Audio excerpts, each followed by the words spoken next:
quatre vents. Les quatre vents se sont réunis sous mon toit. Voici le vent du nord revêtu de blanc froid. Voici le vent du sud portant les odeurs chaudes. Et toi, vent de l'ouest, qui pleure et qui rôde. Te voici, vent de l'est, amer et bienfaisant. Toi dont les larges cris font trembler les cœurs lâches. Toi qui grondes, toi qui domines, qui te fâche, toi qui donnes la force et la gloire du sang. Vous voici réunis aux quatre vents que j'aime, et vous chantez et vous criez tous réunis, avec la joie et le désespoir infini que ressent le poète en face du poème. Tous vous obéissez au signe de mon doigt, mais au vent de l'ouest qui rôde et qui pleure, c'est vers toi que s'en vont les songes de mes heures. Les quatre vents se sont réunis sous mon toit.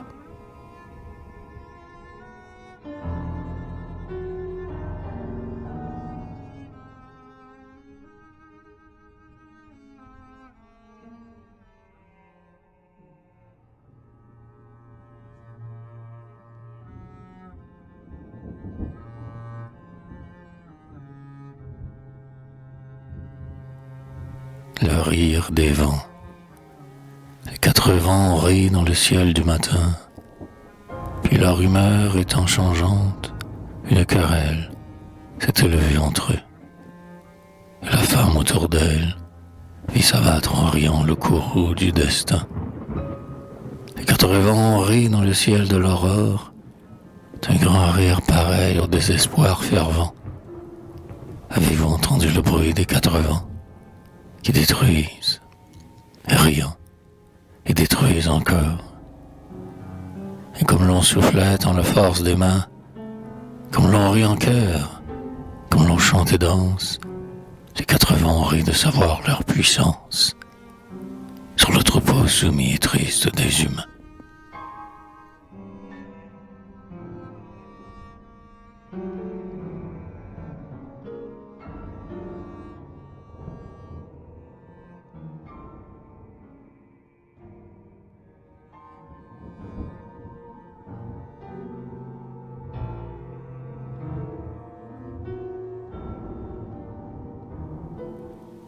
Les dieux l'art s'irritent. Mon cœur n'est rassuré qu'à demi. Mais Dieu l'art revêt ce jour-ci des formes très bizarres. Le regard est comme un poignard mal émoussé, et je tremble, craignant leur aspect courroucé. C'est toi qui me maudis et c'est toi qui me donnes. Et cependant, je vous servis bien, ô les mânes.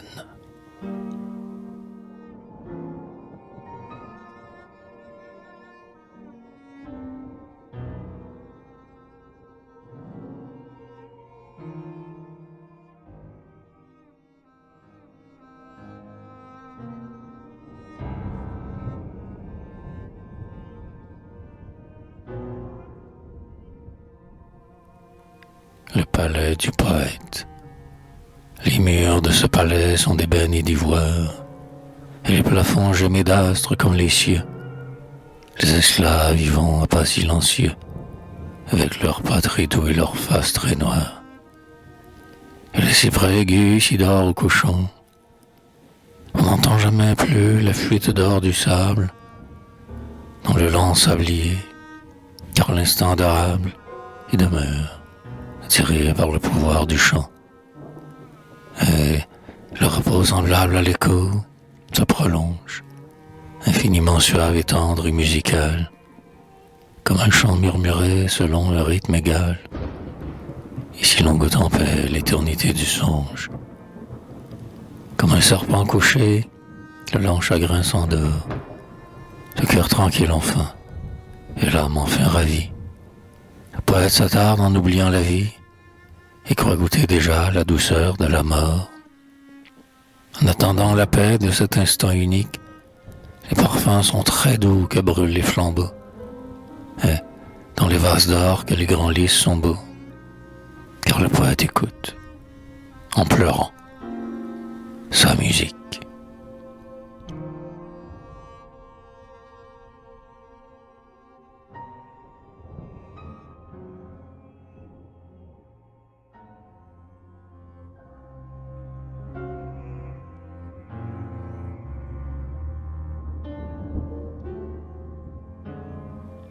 Une chapelle. Le grand vent de la mer a quitté la chapelle. C'est pourquoi notre voix commune le rappelle. Le grand vent de la mer est là de la chapelle. Il a détruit tout en se lamentant sur elle. Car il subit la loi de sa rude nature, en la reconnaissant si terrible et si dure. Et voici ce que fut la chapelle où l'on prie, celle où pieusement on célèbre Marie.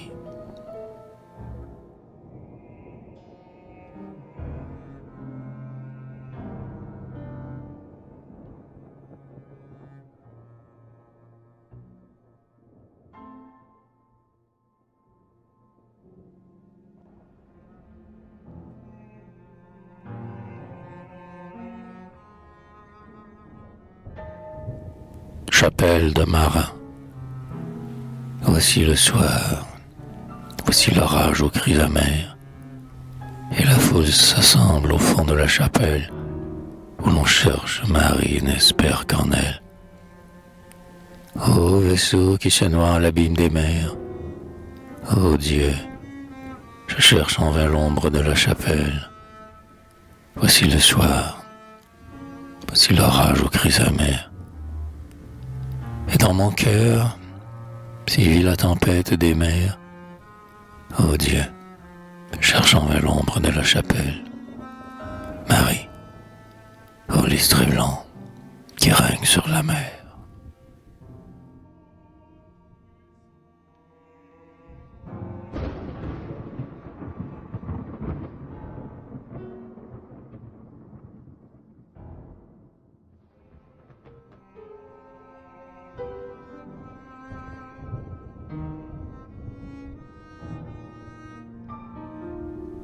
Essor d'une mouette, aidez-moi dans ma fuite, ô les beaux vents fidèles, car je sens remuer en moi mes longues ailes, et sans craindre l'effroi des espaces amers, j'obéis à l'appel impérieux des mers.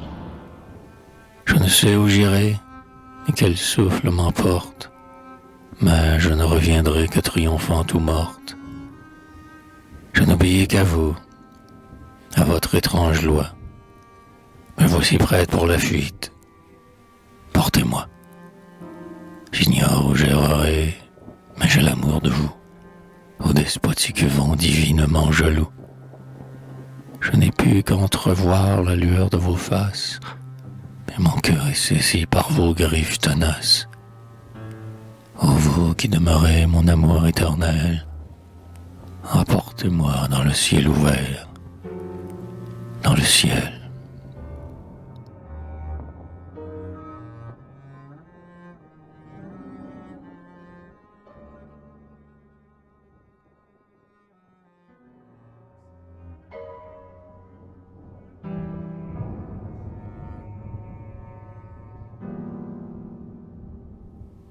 Ô mouette, je vous envie autant que je vous aime, oiseau, qui traversez sans moi tout l'infini des eaux. Vous qui passez battant tout l'infini des ailes, rendez-moi comme vous, infidèle. Que je sois libre ainsi que vous dans le ciel, que mon domaine soit le règne de la mer, et partout subissant l'éternelle infortune, j'obéirai, muette, à l'ordre de la lune. Dans une obéissance au regard somnolent, j'endurerai son règne intermittent et lent. Mais mon sort est parmi les choses méprisées. Et pourtant, oh mes ailes brisées.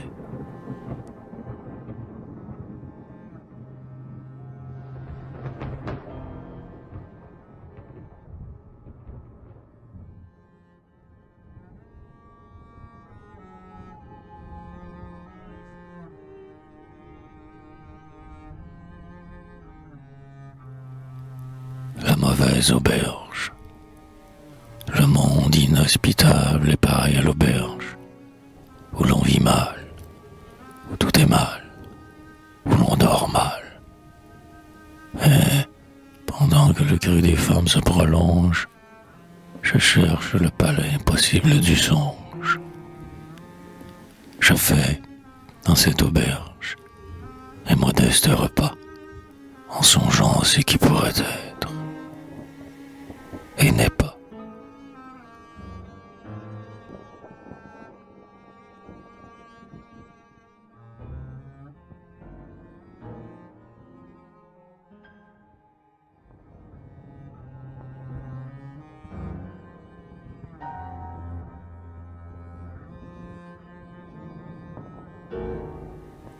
Péché d'orgueil, le mensonge de ces gloires immédiates, vers qui monte l'encens de vaines aromates, au mensonge de ces paroles que l'on dit et que pleure un poète en un beau soir maudit. Je porte dans mon cœur et dans mon âme nue l'orgueil d'être farouche et d'être méconnu. Mais je garde, malgré les deuils, mon cœur hautain, ainsi qu'un solitaire en un pays lointain.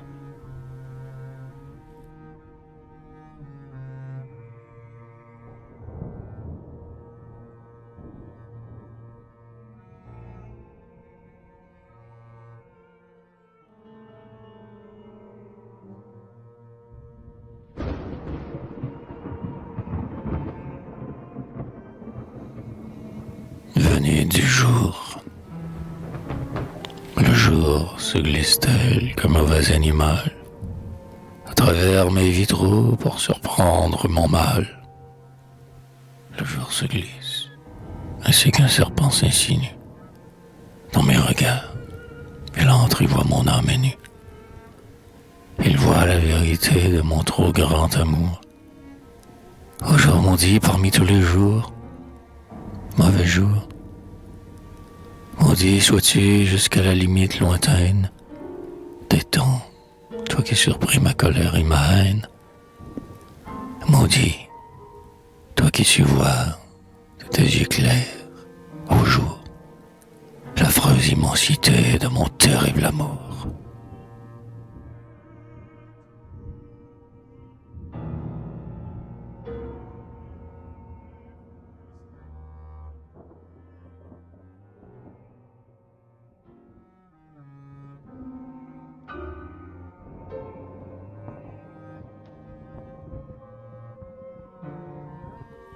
À mon démon familier, toi qui hantes mes nuits cruelles, ô démon, qui viens ouvrir sur moi tes prunelles à garde, et qui te tient debout dans la chambre et regarde, emporte-moi sur tes ailes de goémon. Tu règnes sur mon cœur implacable et suprême, que le vent de la mer nous emporte tous deux, dans le divin mépris des courants hasardeux, ô toi que je redoute et cherche, ô toi que j'aime. Les peuples sont petits et laids, allons loin d'eux, de leurs propos mesquins, de leurs cœurs infidèles. Envolons-nous au bruit puissant des larges ailes que tu sais déployer dans le vent orageux. Malgré le temps mauvais, debout dans la défaite, mais voici faisant face à l'orage, à la mer. Ô mon démon, accours à ma voix, comme hier, et reconnais en moi ton maître, le poète.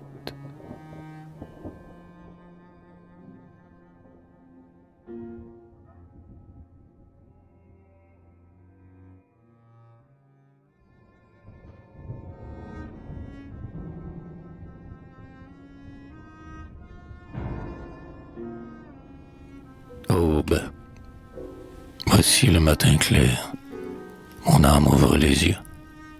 De ses nocturnes yeux ouverts, elle regarde, avec une stupeur tragiquement hagarde, redoutant la lumière évidente des cieux. C'est l'heure que je crains, celle où s'ouvrent les yeux.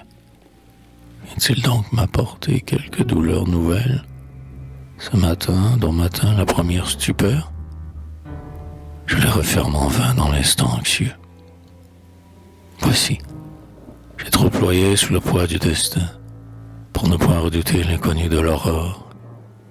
Dois-je donc m'éveiller? Dois-je souffrir encore? Que viens-tu m'apporter, ô le nouveau matin?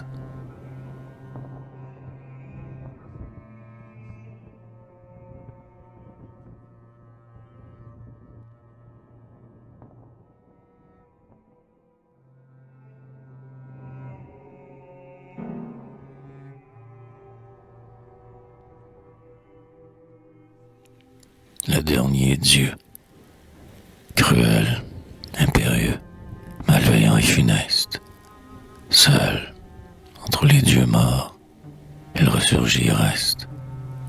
Le dernier Dieu, ce Dieu 3 fois maudit, la mort. Pourquoi se tarde-t-il en ce nouveau séjour? Et n'a-t-il point suivi les divinités mortes qu'on vénérait jadis, belles, grandes et fortes? Pourquoi ne suivit-il vers l'ombre de l'oubli Aphrodite impuissante et Zeus au front pâli? Pourquoi ce dernier Dieu survit-il sur la terre? Son visage entrevu dans l'ombre est un mystère. Dans cette ombre du temple où brûle un feu latent, autour de lui la foule implore, prie, attend. Ah, détourne de moi ta colère et ta haine, ô Dieu, dont on subit la rancune lointaine, qui s'éveille ou s'endort au hasard de ta haine. Ne me hais point, ô Dieu, et prends pitié de moi, car je te dédierai mon ardeur et ma foi, ô dernier Dieu, le plus puissant, pardonne-moi.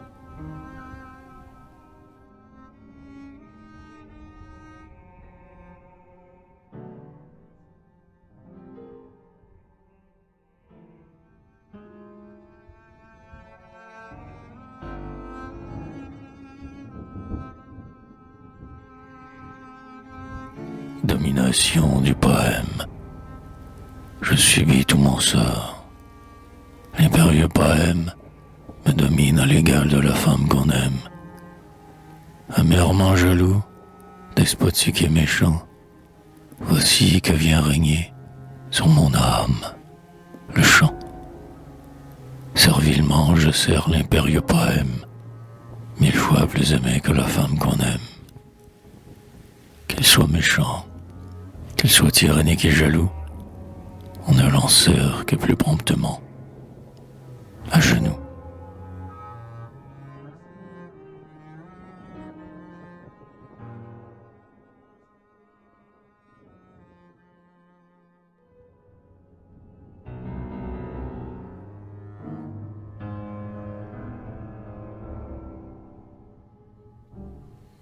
Orgueil de poète, je voile avec dédain le trésor qui me reste. Mon orgueil de poète est en moi comme un mâle, tenace, suraigu, dominant, animal. Car l'orgueil du poète est terrible et funeste. Quand le foule amassait la farine et le mil, mon orgueil m'enjoignit de m'astreindre et ma terre, inexorable autant que le lointain tonnerre, et l'orgueil de celui qui chante dans l'exil. Qu'ailleurs l'aube de gloire irradie aux joies, que m'importe le vent qui disperse mes vers dans les replis obscurs de l'obscur univers, puisque je n'ai chanté que pour ma seule joie.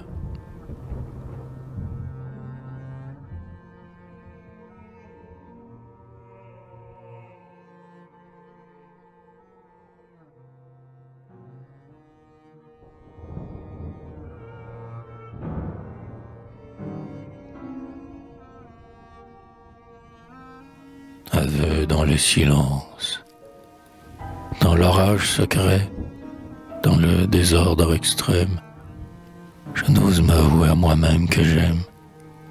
Cela m'est trop cruel, trop terrible, mais j'aime. Pourquoi je l'aime ainsi? L'éclat de ses cheveux, sa bouche, son son regard.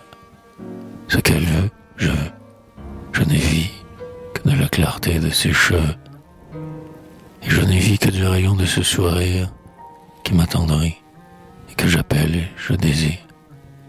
Au miracle de ce miraculeux sourire. Sa robe a des plis doux qui chantent, et ses yeux, gris vert, ont un regard presque miraculeux. J'adore ses cheveux et son front et ses yeux. Elle ne saura point, jamais, combien je l'aime. Cependant, car jamais ma jalousie extrême ne lui laissera voir, jamais, combien je l'aime.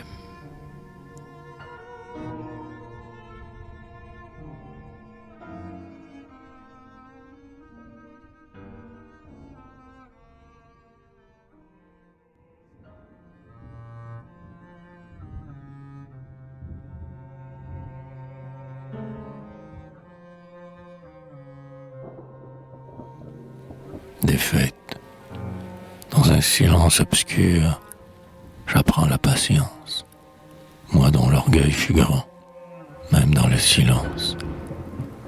Car mon plus grand péché fut celui de l'orgueil, et de cela je garde en moi l'immense deuil.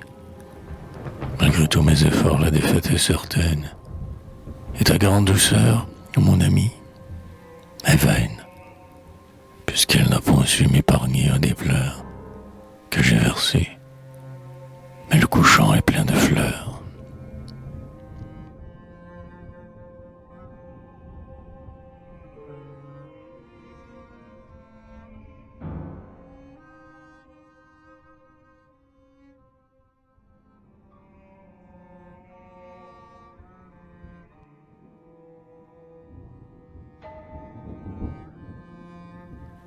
Très triste du regard, ton regard embusqué sous tes paupières sombres, guette. Ton fou regard est là, traîtreusement. Et l'épée, en secret, le passage des ombres, dans mes yeux. Elle me guette, inexorablement. J'ai peur de ce regard sournois. Ô perfidie, de ton regard profond et brun, de ton regard. Je te vois maintenant différente, étourdie, oublieuse. Mais je t'aime. Mais il est trop tard. Trop tard.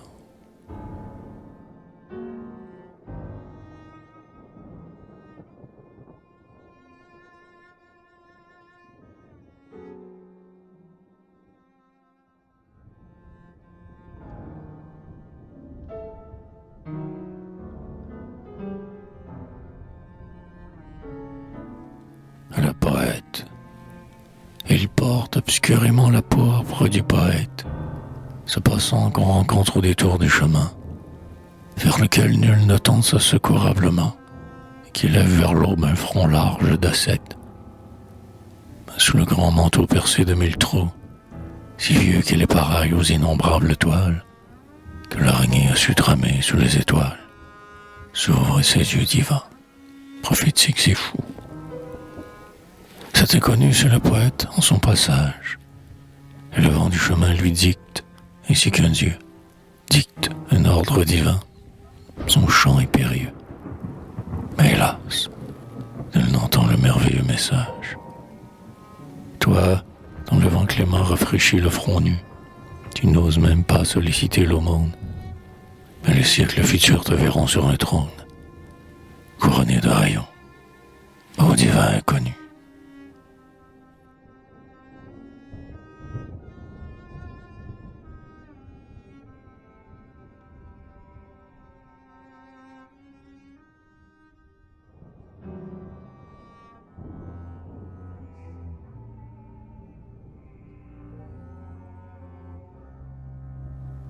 Palais sous la mer, puisque tu sais surprendre enfin mon cœur amer, je te découvrirai mon palais sous la mer. Tu verras, comme on voit en des visions rares, les étranges corails, les éponges bizarres. Je te découvrirai mes jardins, loin des vents, où chaque fleur respire, où les fruits sont vivants. Puis tu verras les beaux poissons dont l'aile vole, aussi légèrement que se dit la parole. Tu verras le soir glauque et fuyant sous les eaux, et nous regarderons ici que des oiseaux. Passer la mouette, ivre des voiles sereines, et parfois chanteront, pour nous deux, les sirènes.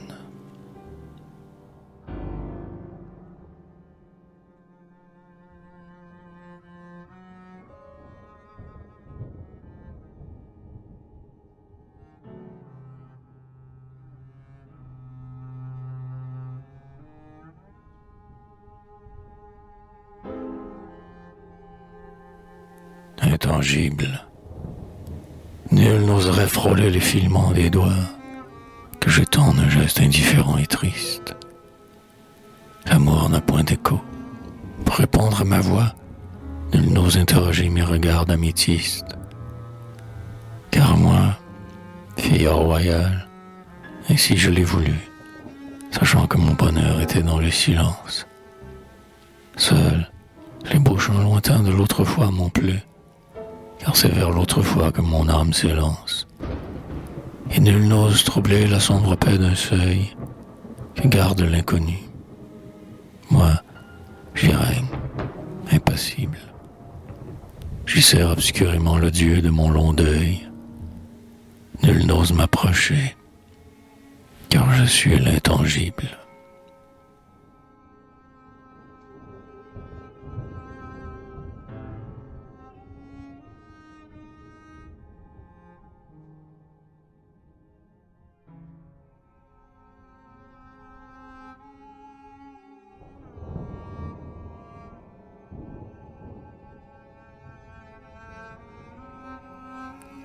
Voile impatiente.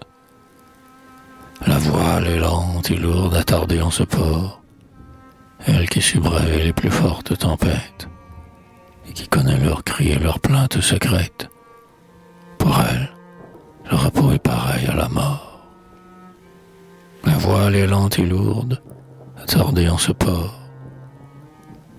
Oh, le charmant péril du magnifique orage, de son retentissant tonnerre, de l'éclair qui déchire la nuit en un rayon trop clair, défiant la folie ou l'effort du courage. Ô vieux marin, veillez, le temps est à l'orage. Mais la voile s'agite au fond morne du port.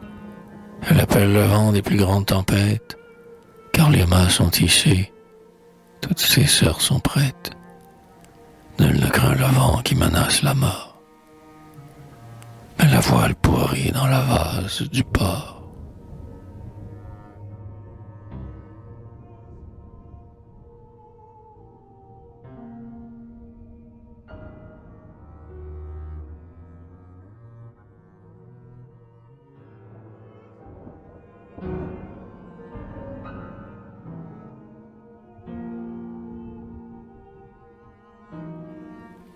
La mouette qui s'éleva.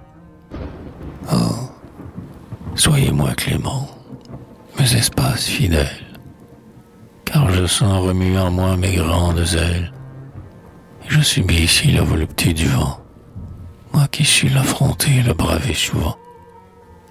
Vent qui fait s'élever en moi mes larges ailes, vent qui sait dominer les vagues infidèles, viens vers moi, porte-moi, comme suffit souvent, toi qui sais dominer la mer immense.